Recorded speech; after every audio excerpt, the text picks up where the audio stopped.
Ya,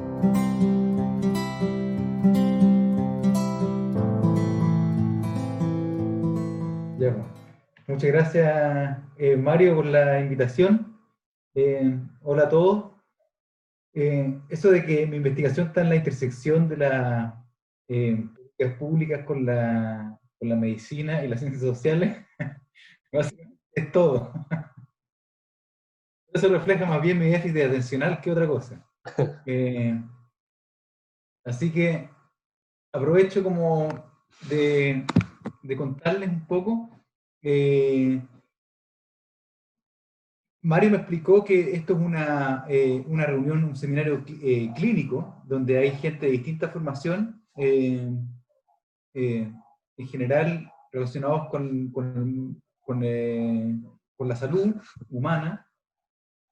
Así que me salté toda la parte que ya saben, del virus y los síntomas y todo eso, para no aburrirlos, porque me imagino que ya todos los últimos seminarios de los últimos 3 meses han sido lo mismo.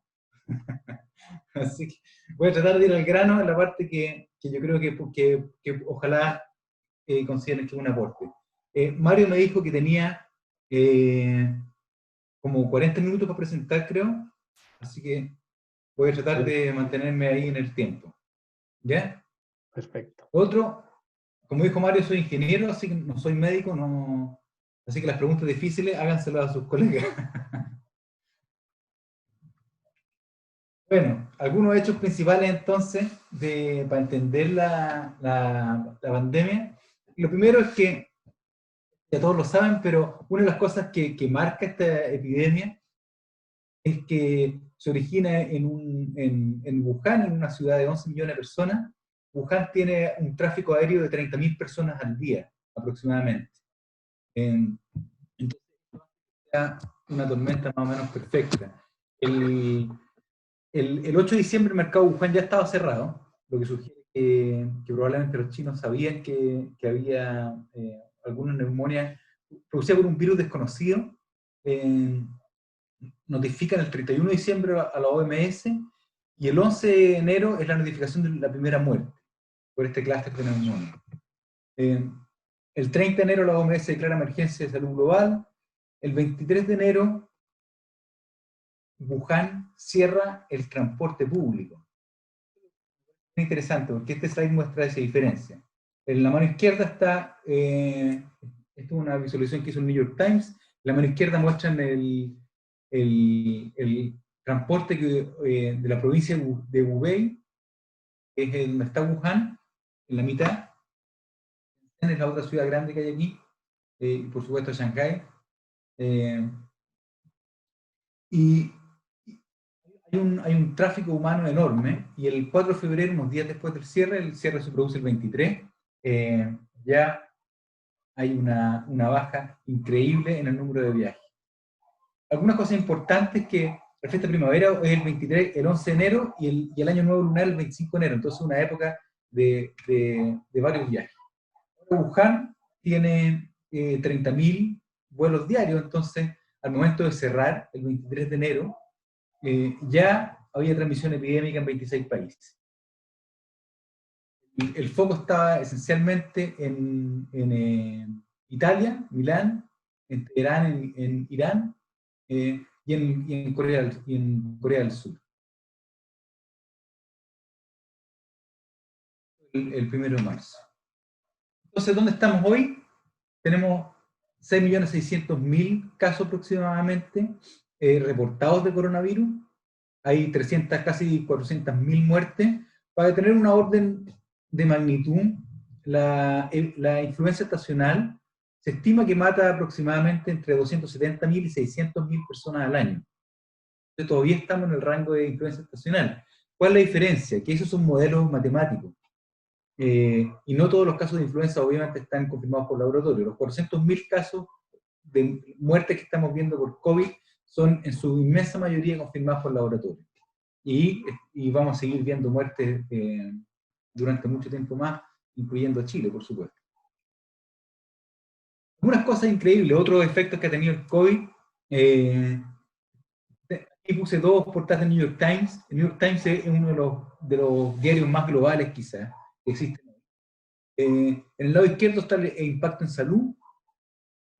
Una publicación, hicieron un rastreo de todos los diarios regionales y nacionales en Estados Unidos, y juntaron todos, son varias páginas donde publicaron los muertos, esto al cumplir los 100.000 casos, para mostrar el drama, ¿cierto? Que detrás de cada muerte hay una familia, hay una persona. El lado de la derecha comienza en 1943 el gráfico, y son los efectos en el desempleo de todas las epidemias que han habido, y de las crisis económicas en general. Aquí vemos, por ejemplo, la crisis económica del 2008-2009, la crisis asiática, y vemos el coronavirus. En 20, el día que se publicó esto, el 9 de mayo, habían 20 millones de desempleados. Una semana después estaban cerca de los 30 millones, y hoy entiendo que están cerca de los 40 millones. Así que realmente esto tiene un impacto no solamente en salud, sino que en economía y social muy importante. Obviamente estos impactos económicos en desempleo tienen un correlato muy importante en otras enfermedades, en nutrición, etc. En el caso de Chile, este es un estudio que estamos haciendo, comenzamos a hacer a comienzos de mayo, junto con la Fundación Techo Chile, incluye a campamentos de todo el país, y muestra esencialmente, lo pueden descargar de la página web de la Escuela de Gobierno. Tenemos un primer análisis de datos preliminar, pero vamos a seguir analizando los datos, una encuesta bastante rica. Y esencialmente lo que hemos visto es un impacto brutal en la economía, sobre todo estas poblaciones más marginales. Muy fuerte impacto en migrantes. Y muy fuerte impacto también en toda la economía informal. Está a nivel del país. Conoce a Peter Hotez, pero Peter Hotez es es director del Instituto de Salud Tropical de Baylor College, es una de las personas que más saben de enfermedades infecciosas en el mundo, uno de los fundadores de PLOS NTD, Neglected Tropical Diseases, y esencialmente se dedica a investigar enfermedades que tienen efecto en poblaciones pobres y vulnerables. Esto lo puso en Twitter, me pareció muy provocativo, a fines de marzo. ¿Cuál es el mapa de riesgo de COVID en Estados Unidos? Bueno, esencialmente la densidad poblacional y los hotspots de pobreza. Lo mismo, mapa, por Juan Correa, que es un geógrafo ahora creo que está en la Universidad de las Américas, o de la Universidad. Este es Santiago, la región metropolitana. Pongo región metropolitana porque es bastante más dramático la segregación espacial que en otras regiones del país, pero después les voy a mostrar algunos ejemplos de otros lugares también, Concepción y el Gran Valparaíso. Entonces vemos aquí la segregación residencial que existe en Santiago por nivel de ingreso. Este es el cono nororiente, Providencia, La Reina, Las Condes, Vitacura, Lo Barnechea, el cono de alto ingreso. El COVID lo pongo porque el COVID partió aquí, ¿cierto? En febrero, el COVID, ¿se acuerdan que era el virus de los ricos? Esencialmente porque estas comunas son las que concentran la mayor cantidad de profesionales, muchos de los cuales salieron durante el verano por trabajo, por conferencia o por vacaciones, y trajeron el virus. El perfil de contagio al comienzo de esta epidemia era una población joven, el 80%, cuando el gobierno estaba sacando cuentas alegres sobre el primer pic, ¿cierto? El 80% de los contagiados tenían entre 20 y 60 años, y además eran de este cono de alto ingreso. Aquí en este mapa vemos también el nivel de hacinamiento, por lo tanto un proxy, ¿cierto?, de control de infecciones, y que es casi lo opuesto de este mapa, ¿no? O sea, vemos el cono de alto ingreso está por acá, aquí es la zona menos hacinada, por supuesto, de Santiago, y vemos que hacia el sector sur y surponiente hay un mayor hacinamiento que coincide más con la parte más pobre de Santiago. Eso esencialmente lo que muestra es que pasó la etapa fácil de la epidemia, uno podría resumirlo con eso, cuando las cuarentenas son más fáciles de cumplir. Y vemos una de las grandes complejidades que ha tenido la epidemia en los últimos días, comunas de alto ingreso, en región metropolitana. En este eje tenemos reducción de movilidad, y en este eje tenemos porcentaje de personas en pobreza. Vemos que las regiones con menor porcentaje de pobreza son las que tienen mayor efectividad en las cuarentenas. Las comunas con menor, que han tenido menor efecto en las cuarentenas, son precisamente las comunas más pobres. Y eso obviamente tiene que ver con el tipo de empleo que la gente tiene, ¿cierto? Si tú vendes en la feria, o si eres un vendedor ambulante, no puedes trabajar desde tu casa, por razones obvias. Entonces, se criticaba mucho que la gente no estaba cumpliendo las instrucciones del gobierno. Esta es una encuesta que se hizo CADEM el 14 de mayo. Tenemos que la mayor parte de la población, estoy subiendo, la mayor parte de la población cree que tiene un alto riesgo de contagiarse por este virus. 24%. Estos son los resultados que nosotros tenemos para campamento. Cerca del 80% de las personas creen que tienen un alto riesgo de infectarse, por lo tanto, en general, las personas ven que tienen un riesgo comparable. Y lo otro dice, la mayor parte de las personas, un 43%, cree que va a estar grave en caso de enfermarse, pero además creen que no van a contar, la gran mayoría, 70%, cree que no van a contar con un ventilador o una cama UCI en caso de necesitarlo. Entonces, en general, hay una poca confianza en la capacidad del gobierno de proveer una respuesta por la demanda de salud, pero al mismo tiempo una alta percepción de riesgo. Entonces, lo que estamos viendo, lo que esto sugiere realmente es que no es que la gente no se quede en la casa porque no crea que el virus es importante, que no entienda la peligrosidad, sino que más bien porque no puede hacerlo. De región metropolitana, pero aquí lo vemos para la zona del Gran Valparaíso. Esto es Valparaíso, aquí está Viña del Mar, esta es la zona de Reñaca, es alto ingreso, los verdes son alto ingreso, los rojos son bajo ingreso. Todos los campamentos de Valparaíso están aquí en la zona de los cerros, ¿cierto? La zona más abajo, la zona de más alto ingreso. Y aquí tenemos el Gran Concepción. Esta zona aquí es Chihuayante, que es la zona de alto ingreso, San Pedro de la Paz, la zona de acá.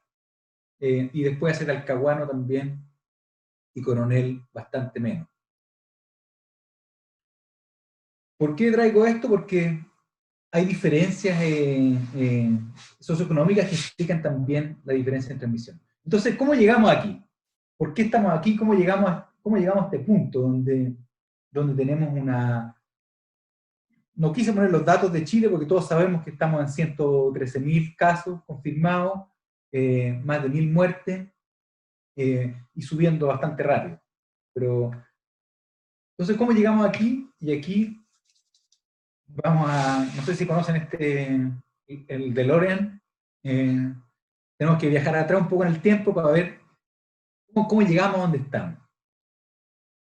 ¿Qué ahora? Esa es la pregunta. Una enfermedad, este es un artículo que salió en la revista Nature el 2008, hace 12 años, donde muestra los nuevos enfermedades emergentes, muestra epidemias de enfermedades emergentes por década. Y entonces están definidas como enfermedades que aparecen por primera vez en la población humana.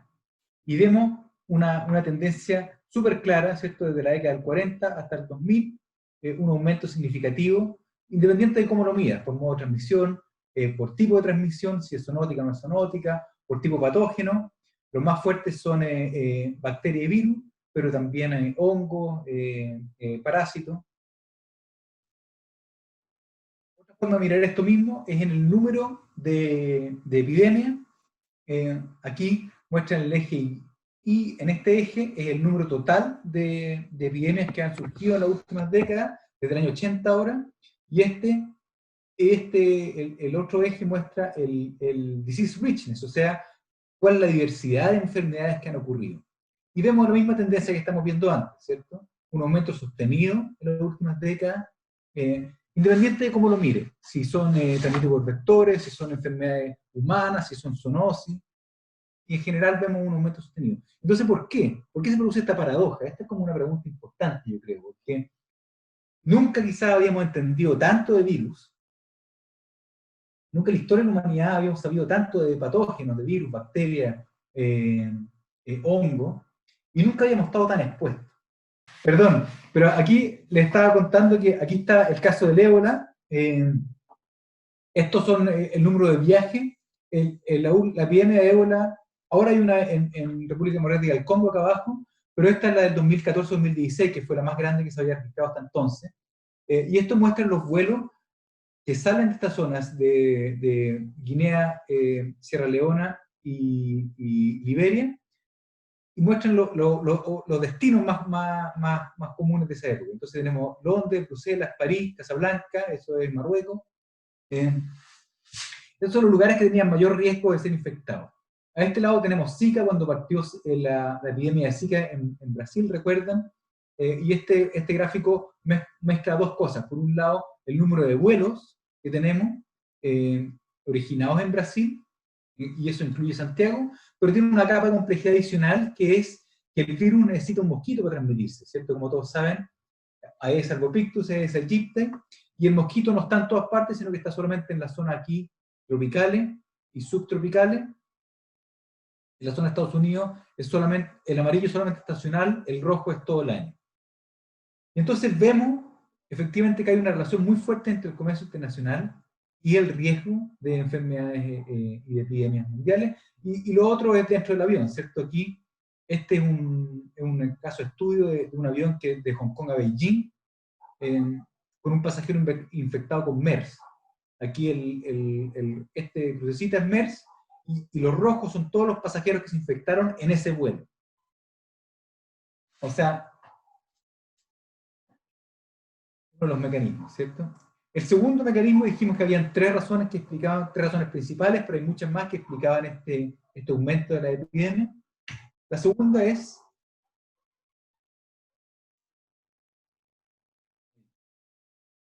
la alteración de hábitat y el cambio climático. Aquí este gráfico muestra actualmente el rango de los mosquitos Aedes aegypti y el Aedes albopictus en Estados Unidos, y la proyección 2050 con el cambio climático. Efectivamente se produce un aumento en el rango de los vectores. Vemos la misma historia en Europa, tenemos el rango actual y el rango proyectado para el 2050, vemos cómo se mueve hacia el norte. Y lo mismo es no solamente en la expansión geográfica de los vectores, sino que además es la presión sobre los hábitats.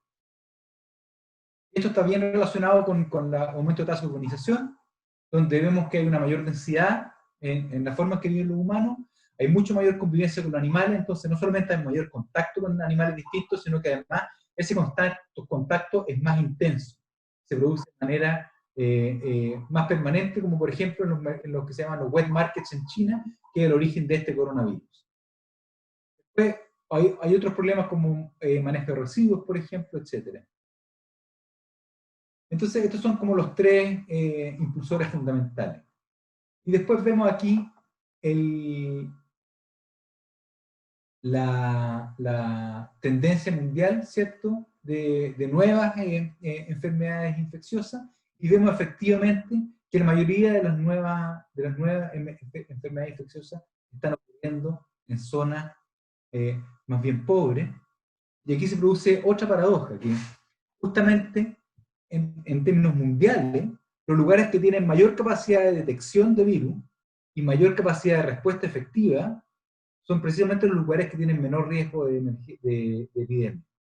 Entonces tenemos estas dos fuerzas que se están empujando. Por un lado, vemos una mayor posibilidad, un mayor riesgo en zonas que tienen baja capacidad de vigilancia y respuesta, y al mismo tiempo un aumento global de la ocurrencia de estos fenómenos.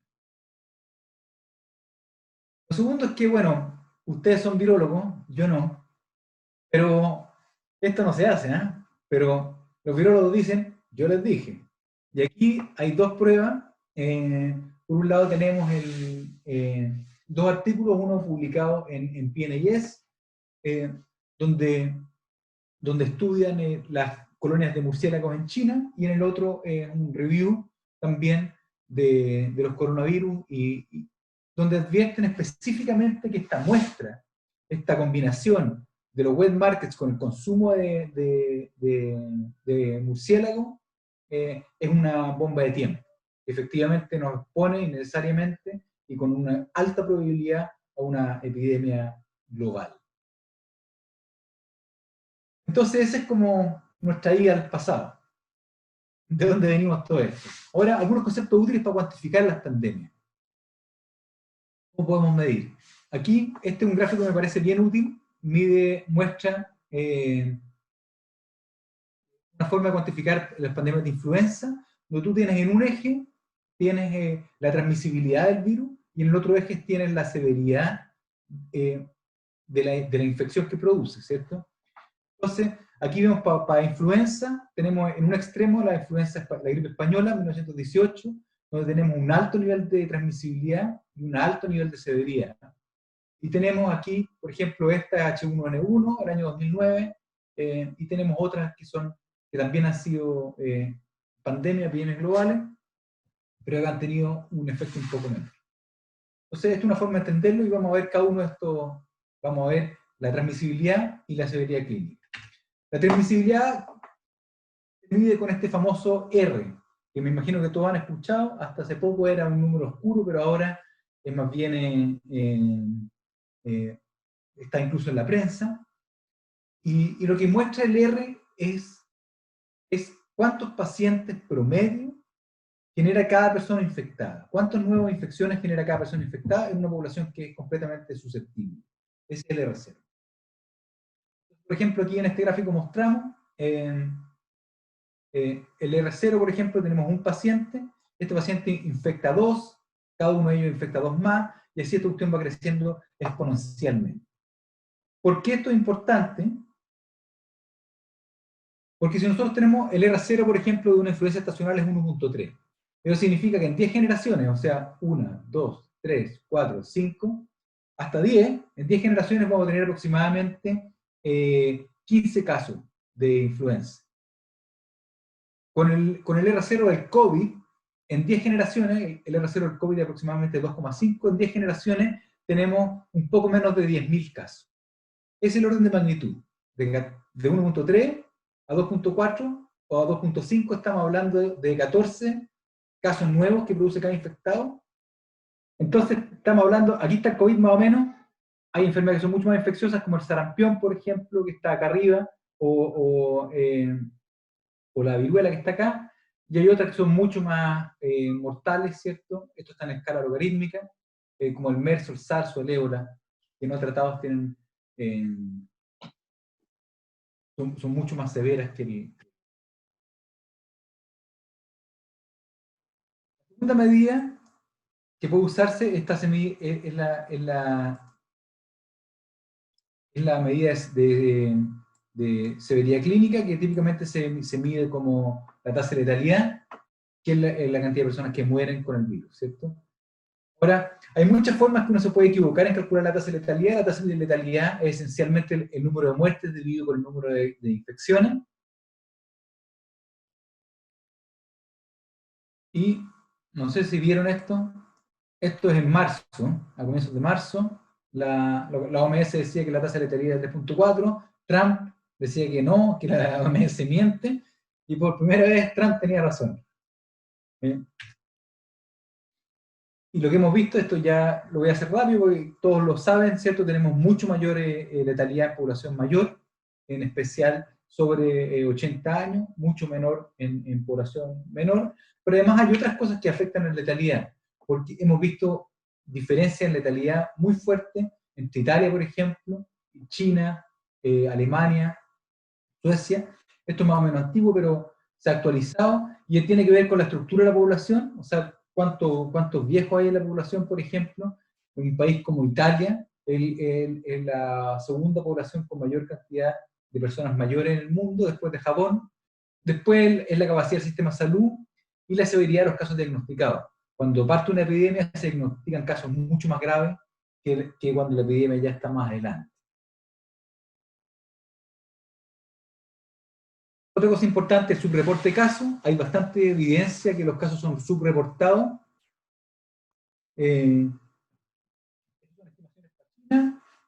Al comienzo de la epidemia había aproximadamente un 86% de las infecciones no detectadas y en general el rango va entre 60 y 80%. O sea, no estamos viendo mucho más casos de los que hay. ¿Qué es lo que pasa? En resumen, lo que estamos viendo es esto. Cuando comienza una epidemia, se detectan los casos más graves solamente. Por lo tanto, las tasas de letalidad son mucho más altas y a la medida que la epidemia va avanzando, empezamos a ver casos que son menos graves y por lo tanto tienen menos probabilidad de morir. Entonces, esto es uno de los efectos. El otro efecto es que cuando nosotros cortamos el tiempo, si nosotros dividimos ahora, decimos, oye, ¿cuál es la tasa de letalidad de Chile? Tenemos 100.000 infectados y 1.000 muertos, es 1%, cuidado, porque lo que estamos viendo son los infectados de ahora, pero muchos de esos van a morir y nosotros no lo sabemos. Entonces hay formas de ajustar por ese retraso, ¿cierto?, en las muertes. En promedio, aproximadamente un 18%, en promedio las personas mueren entre el inicio de síntomas y la muerte, pasan 18 días más o menos, en promedio, una varianza enorme en todo caso. Pero entonces tenemos que ajustar por estos dos efectos. Por un lado, estos son los casos que tenemos reportados, estos son los casos sintomáticos que no vemos y estos son los casos totales de casos asintomáticos. Y además nosotros cortamos aquí el tiempo, tenemos nosotros nuestra curva, que es por ejemplo la curva que está reportando el Ministerio ahora, pero hay muchos casos de los que están hoy infectados que van a morir que nosotros todavía no vemos. Entonces tenemos estos dos ajustes que es importante hacer. Bonito recordar, ¿se acuerdan de esto? BBC destaca la exitosa estrategia y baja la letalidad de Chile por coronavirus. Esto es el 4 de abril. El 3 de abril también BBC, exitosa estrategia. La tercera, el 28 de marzo, éramos los alemanes de América Latina. 0.3% de decesos, esta cuestión es increíble. Uno de los mejores sistemas de salud del mundo. Efectivamente lo que pasa es este sesgo, ¿no? Primero, tenemos el sesgo que vimos antes. Estamos viendo población en general infectada, población joven, población más rica, por lo tanto mejor nutrida, con mejor acceso a salud, en un país desigual, que obviamente el acceso a la salud determina mucho la atención que tú tienes, y después tú tienes este sesgo que tú estás viendo personas infectadas, pero no ves quiénes se van a morir, y además el tema de la distribución etaria. Entonces esto ha ido cambiando en el tiempo, y podemos verlo, estos son unos gráficos que está reportando la Universidad Católica, que simplemente es una tasa cruda. Aquí vemos la letalidad cruda. Aquí éramos los alemanes de América Latina, después nos fuimos pasando cada vez más hacia América Latina, pasamos por España y ahora nos dimos cuenta que en realidad somos chilenos.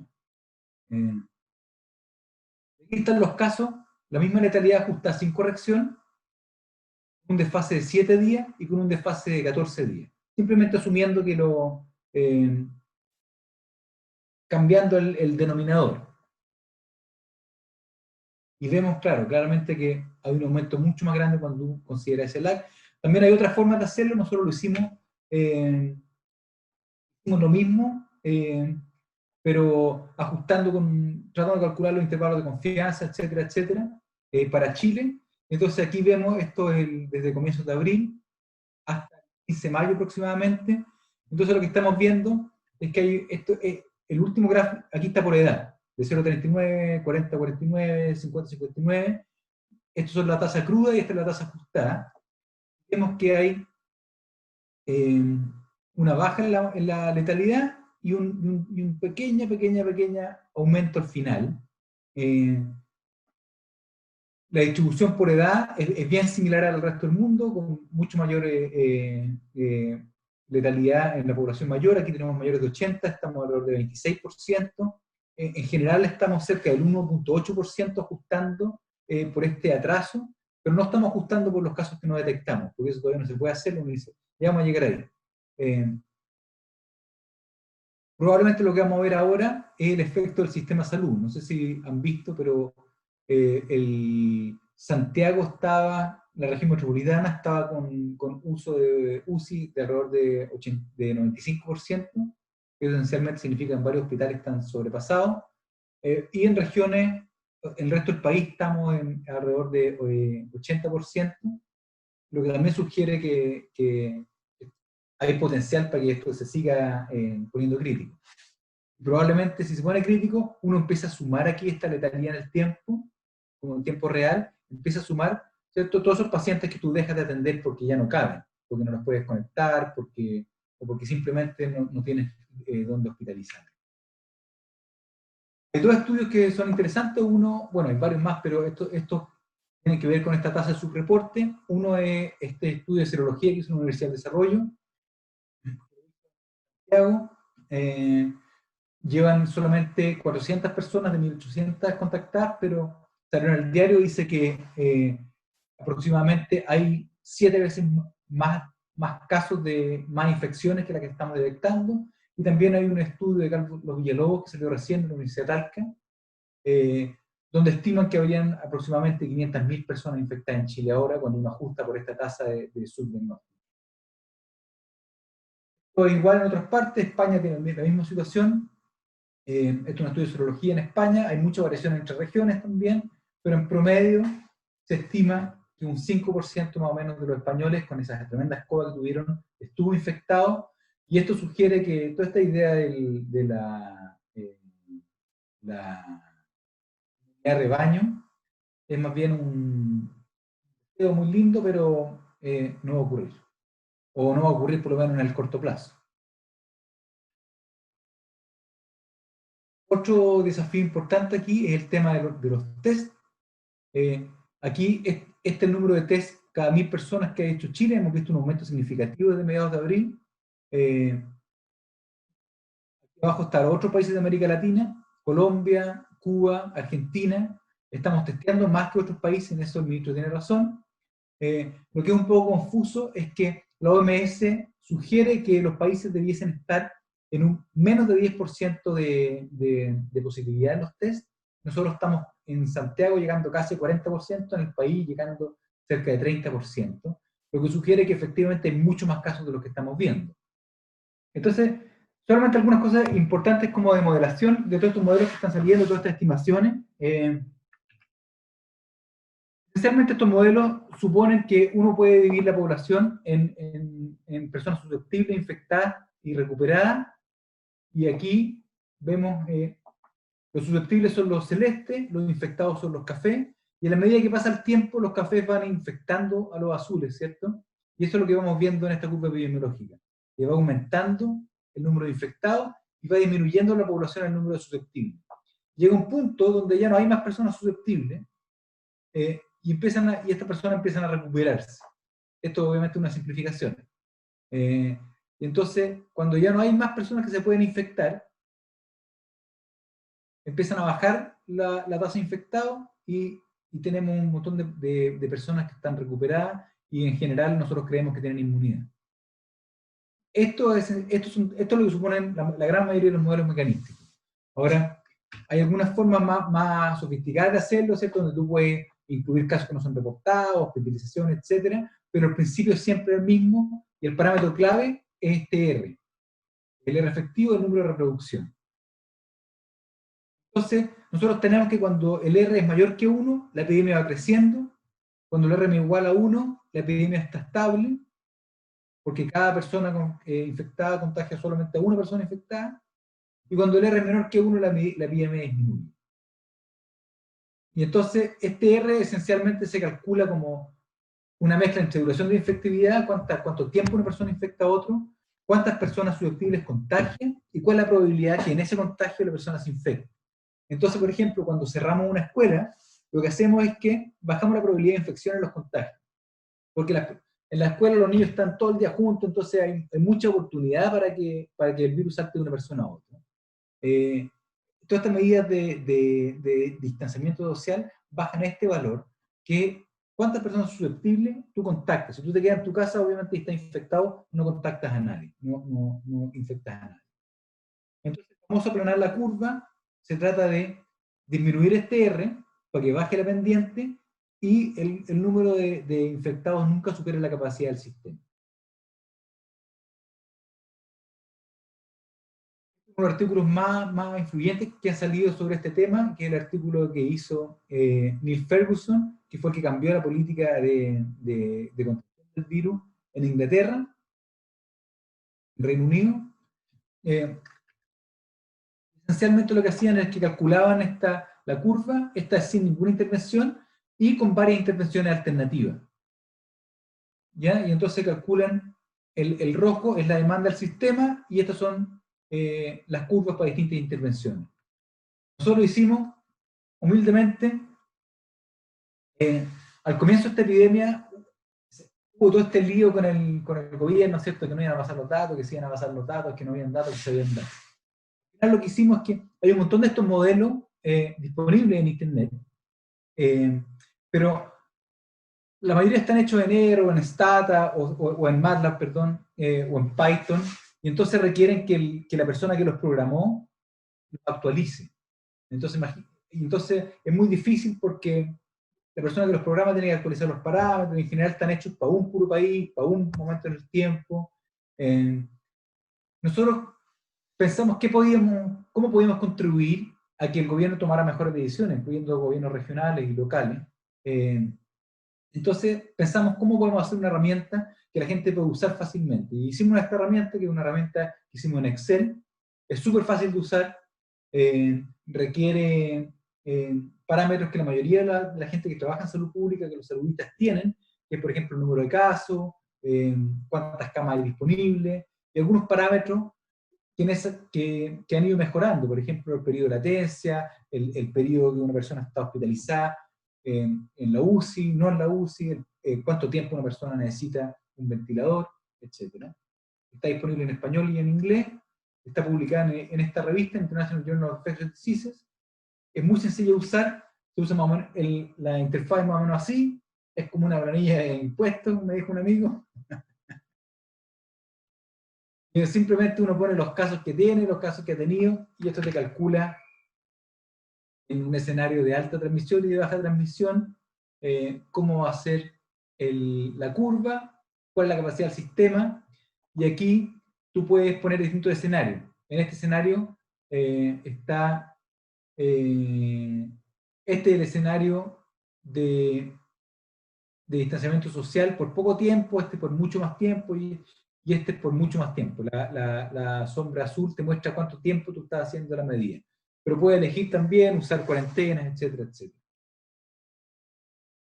La buena noticia es que la epidemia se puede parar. Este es el caso de China. China estaba igual que Chile, creciendo pero rajado. Hicieron el cordón sanitario en Wuhan el 23 de enero.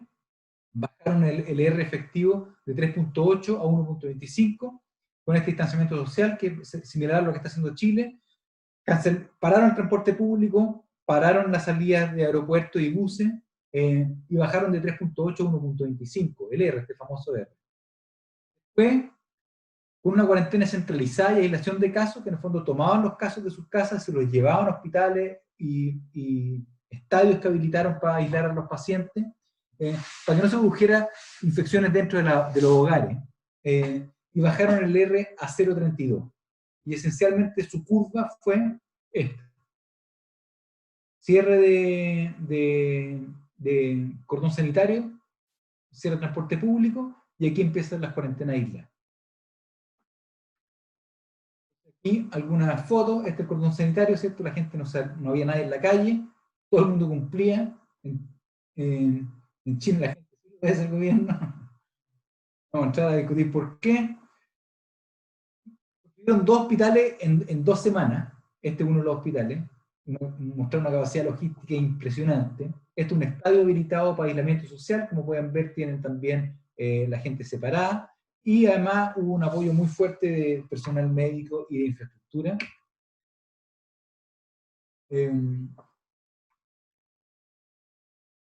Aquí vemos lo mismo, cómo evoluciona el R en el tiempo, el R efectivo, ¿cierto? Aquí estamos sobre 3, la epidemia crece muy rápido, muy rápido, muy rápido.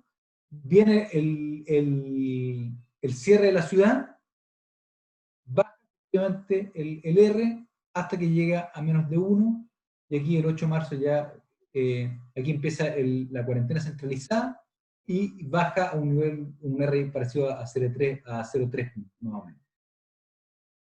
Y aquí muestra por fecha, no sé si alcanzan a leer, pero esto es diciembre, enero, febrero, aquí llega un pic, y después cierran y baja nuevamente la transmisión. Esto, ¿sí? Esto es el caso de Chile. Nosotros vemos, esta es una curva que hicimos con unos colegas de Georgia State. Esta es la proyección de casos que había a comienzos de marzo. Aquí más o menos empiezan las medidas fuertes del gobierno, alrededor del 15 de marzo, y se produce un quiebre en la curva. Este primer quiebre que vemos aquí, muy similar al de China. Probablemente lo que estamos viendo ahora es que tenemos un quiebre en la curva, y aquí empieza a aumentar de nuevo. Tenemos que actualizar este gráfico, no lo hemos hecho. Y tenemos un R efectivo de aproximadamente 1.6. Esto es un R efectivo durante el mes de abril. Una vuelta de modelación,